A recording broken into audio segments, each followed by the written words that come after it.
does these activities give people a sense of meaning to their lives. It gives them a kind of mental and moral comfort.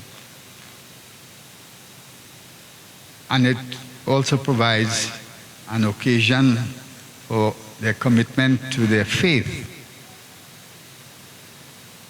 But in addition, people tend to relate to their ancestry, because all these rites and rituals and customs and traditions that we are engaged in have been passed on to us. So we have a communication, and therefore it is a continuation of that heritage which has come to us initially about 174 years ago, when the first group of workers from India came to these shores. And our presence here is a result of that great adventure in which they engaged in. And that migration didn't have kings and queens. It didn't have princes and princesses. It didn't have royalty and aristocrats. That migration was the migration of the common man of India. The farmer, the laborer, the artisan, the housewife, even children. And they came here and they ventured into the great unknown, because to them, they don't know where they were going and really for what purpose. But they came, and today we are the inheritors of that journey. So, the construction of a site like this is a facility to give homage to them through the religious and cultural practices in which we are engaged. But it also serves as a kind of a part of our identity. And today, in Trinidad, there is what you may consider a bit of a crisis of identity for the Indo-Trinidadian. We have a composite identity. Our identity is influenced by our local and physical environment and circumstances, but it is also influenced by those things which we have inherited from our ancestors, which is also part of our identity. So in this tussle, of which is the more salient and more important part of identity, we find ourselves in a situation virtually of transition. And there is a struggle on as to what extent and how much will we continue with our ancestral culture and therefore our ancestral part of our identity. And if you consider what's happening today and the influences, whether it's in the media, whether it's what is called the dominant culture, the mainstream culture, whether it's the educational system or wherever, if you consider the influences there which impact on our younger people,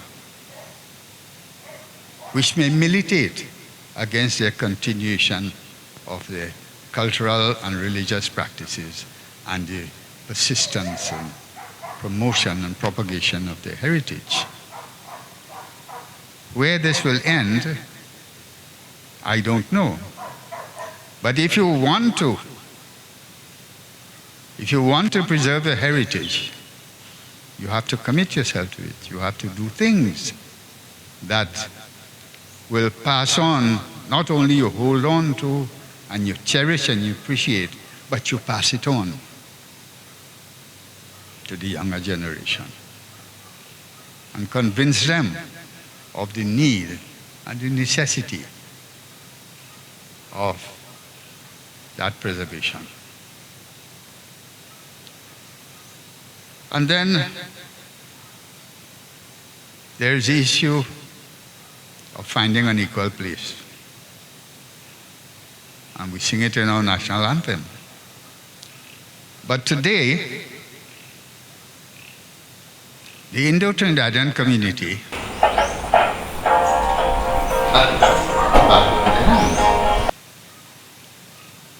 finding an equal place is not an abstraction, it's not something in the mind. It's an aspiration. But anything you aspire to, you have to fight for it.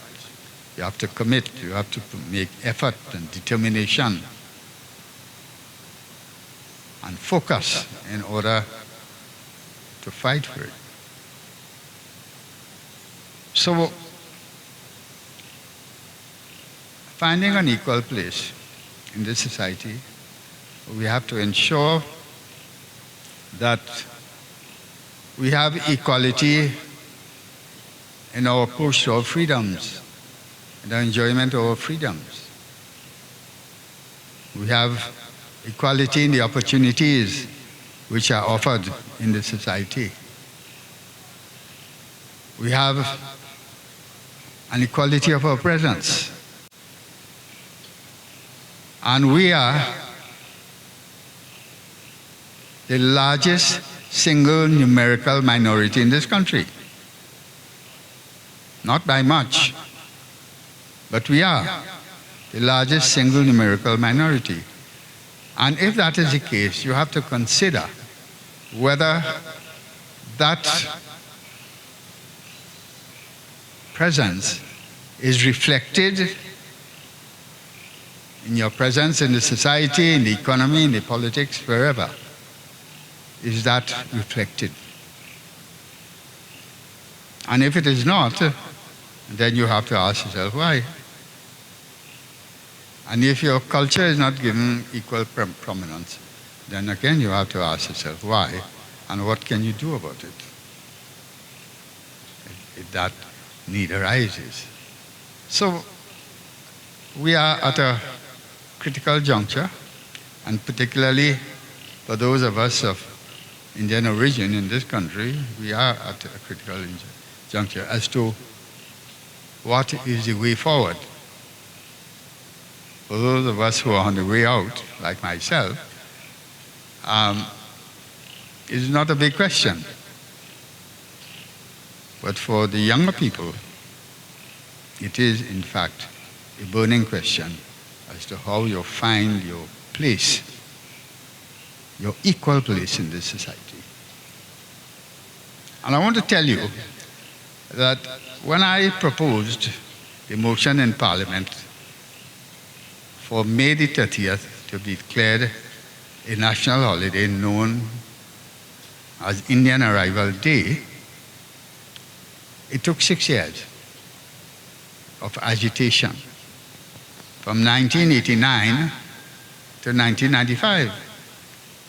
And there was also always this obstinacy and this deferral and this,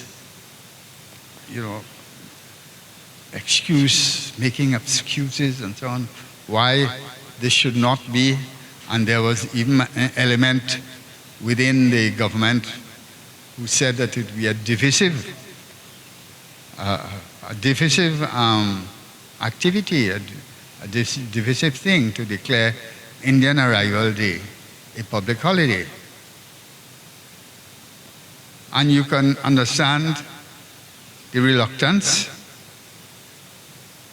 because the point is that if people, the authorities, do not acknowledge your history in this country, and this is what Indian Arrival Day is about, to acknowledge the history of the arrival of Indians in this country, without which this country would not have been what it is today.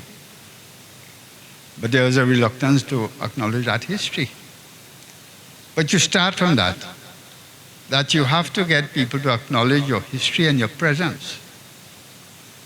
And then, after they acknowledge that, you look for their respect. And then, having gained their respect, you look to treat with them on equal terms. So it is a process. It's a process when you have difficulty at the first level. So today, we are faced with this, what I call a conundrum. And we have had, through the efforts of many people, and through devoted parents and so on, the perpetuation, the propagation of your cultural heritage and your religious heritage, which is intertwined. And the question really is, what is there to be done further in order to develop that consciousness among the younger generation particularly, and among people generally? What you have to do, what challenges you have to face and overcome in doing this. Because if that is not done, then perhaps in the next 25, 30, 40 years, we will not be celebrating our heritage, our cultural and religious practices in any but the minimal form, as has happened in other countries in the Caribbean. It is up to us to decide our own destiny. And if we do the things that are required to be done, I am sure that we can, in fact, take hold of that destiny and mold it to our own purposes. But as we do that, it is very important that we have an anchor, that we are focused on our cultural moorings. You cannot steer a ship without or anchor it without proper moorings. And it is those moorings that has given our existence here meaning and continuation, sustenance.